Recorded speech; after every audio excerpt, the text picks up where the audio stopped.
நமது குணங்களே நமது அடுத்த பிறவியை தீர்மானிக்கின்றன.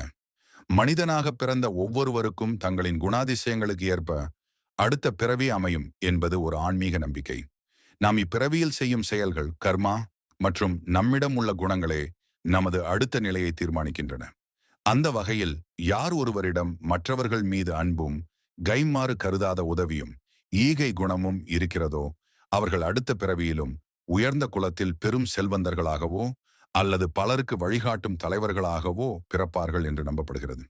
அதேபோல் வாழ்க்கை முழுவதும் அறிவை பெருக்கிக் கொள்வதிலும் மற்றவர்களுக்கு நல்வழி காட்டுவதிலும் ஆர்வம் காட்டுபவர்கள் அடுத்த பிறவியில் பெரும் அறிஞர்களாகவும் ஞானிகளாகவும் பிறந்து உலகிற்கு நன்மைகளை செய்வார்கள்.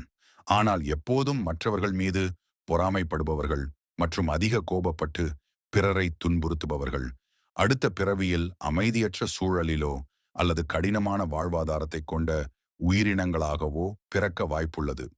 பகுத்தறிவை பயன்படுத்தாமல் வெறும் ஐம்புலன்களின் இன்பத்திற்காக மட்டுமே வாழ்பவர்கள் அந்தந்த குணங்களுக்கு ஏற்ற விலங்குகளாகவோ அல்லது பறவைகளாகவோ பிறக்கக்கூடும் என்பதும் ஒரு கருத்தாகும்.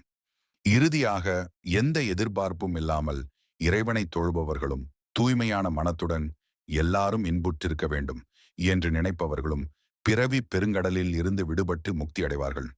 யாதும் ஊரே யாவரும் கேளிர் என்ற அடிப்படையில் இந்த பிறவியில் நாம் விதைக்கும் நற்குணங்களே நமது அடுத்த பயணத்தை தீர்மானிக்கின்றன என்பதால் நல்ல குணங்களை வளர்த்து கொண்டு நல்வாழ்க்கை வாழ்வோம்.